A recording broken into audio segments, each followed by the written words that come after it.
One small act of kindness can completely destroy someone's worst day and rebuild their entire life. Think about the last time a total stranger helped you, really helped you, not just held a door open, actually stopped what they were doing, sat down, and gave you their time. Rare, right?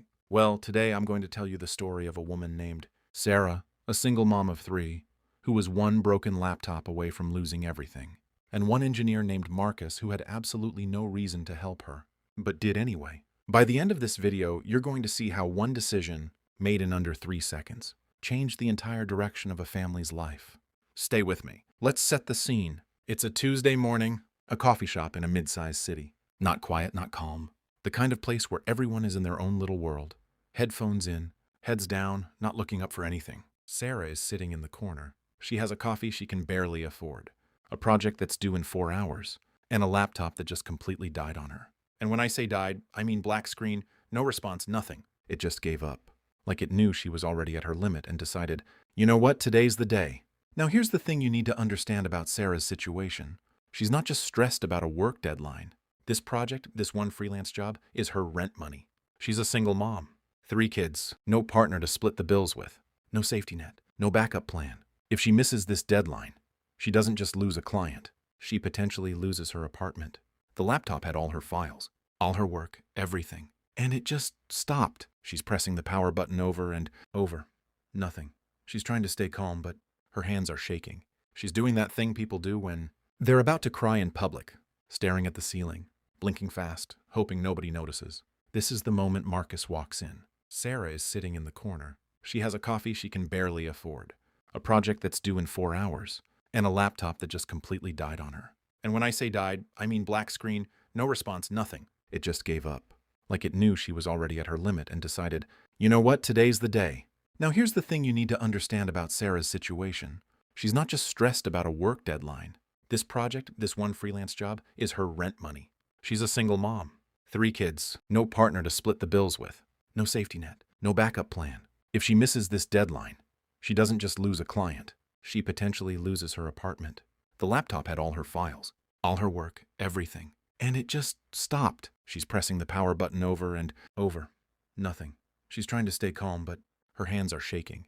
She's doing that thing people do when they're about to cry in public, staring at the ceiling, blinking fast, hoping nobody notices. This is the moment Marcus is a software engineer, early 30s. He comes to this coffee shop sometimes before work. He's not looking for anything special that morning, just a coffee and maybe 10 minutes of quiet before his day starts. He sits down near Sarah because it's the only open spot, and he notices, not in a nosy way, just in the way that some people are wired. They actually look at the world around them instead of just passing through it. He sees the black screen. He sees her pressing the button. He sees the look on her face that says, I am 1 minute away from completely falling apart. He had 2 choices in that moment. Mind his business, or say something. Most people mind their business. We've all done it. We see someone struggling and we think, it's not my place, they'll figure it out. I don't want to make it weird. So we look away. We scroll our phones. We pretend we didn't notice. Marcus didn't do that. He just said, hey, is it the laptop? Can I take a look? 6 words. That's all it took to change everything. Sarah hesitated, because that's what you do when life has taught you that strangers don't just help without wanting something back. But she had literally nothing to lose at this point. So she slid the laptop over. Marcus opened it up, asked her a couple of questions, and within about 20 minutes, he had it running again. It was a corrupted system file, something that sounds complicated, but is actually a pretty common fix if, you know, computers. Sarah didn't know computers. She would have taken it to a repair shop, paid $150, maybe $200 she didn't have, waited 3 days and still might have missed her deadline. Marcus fixed it for free in the time it takes to watch a couple of YouTube videos. But here's where the story gets really good. He didn't just hand the laptop back and leave. He stayed. He spent another hour with her. He helped her organize her project files so they were backed up to the cloud.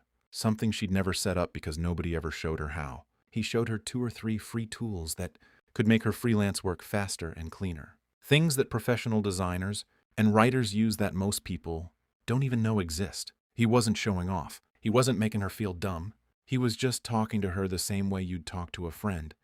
Casual, clear, no complicated words. And then, right before he left, he did one last thing. He grabbed a napkin, an actual coffee shop napkin, and wrote down 3 websites. job platforms specifically designed for remote, flexible work. The kind of work you can do from home, on your own schedule, around your kids. He circled one of them, said, "This one changed my sister's life.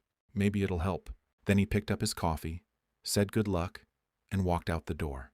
He didn't ask for her name, didn't give her his number, didn't wait for a thank you, just left. Now you might be thinking, okay, that's a nice story, but did it actually change anything? Or is this just a feel-good moment that fades in a week? Here's what happened next. Sarah finished her project that day, submitted it on time, kept the client. But more importantly, she went home that night and looked up every single website Marcus had written on that napkin. She spent 2 hours reading, researching, understanding what kind of work she could actually do from home with her existing skills. She applied to 4 jobs on that circled website, got a response within a week, had an interview 2 weeks after that, and 6 months later, 6 months, Sarah had a full-time remote job, stable income, work-from-home schedule. She was there every morning to make her kids breakfast, and every evening to help with homework. Her rent was no longer a question mark at the end of every month. Her kids noticed the difference, not because she told them, she didn't, but because stress has a smell, and when it's gone, kids can feel it. All of this, the job, the stability, the breathing room, traces back to one guy and one napkin on one Tuesday morning. There's a study from the University of British Columbia that found most people dramatically underestimate how much a small act of kindness impacts someone else. We think, oh, it was nothing, it probably didn't matter much. But the person receiving it? They remember it for years, sometimes forever. Sarah never got Marcus's last name. She never found him again. But she talks about him to this day. And here's the thing that really gets me about this story. Marcus didn't have special powers. He didn't donate $1 million. He didn't start a charity. He just paid attention. He used what he already knew to help someone who needed it. He gave 20 minutes of his morning. That's it. And yet, 3 kids have a more stable home because of it. One woman rebuilt her confidence because of it. One family's story went in a completely different direction because of it. We are all walking past people like Sarah every single day. People who are one bad moment away from a really dark place. And most of the time, we don't need money or special skills or hours of our time to help them. We just need to actually look up and notice. Marcus wasn't a superhero. He was just a person who decided not to look away. And that decision, that tiny, quiet 3-second decision, destroyed someone's worst day and rebuilt their entire life. So the next time you see someone struggling, even a little, ask yourself what Marcus asked himself that morning. Do I say something or do I look away? If this story hit you the way it hit me, watch the next video on screen right now. You won't want to miss it.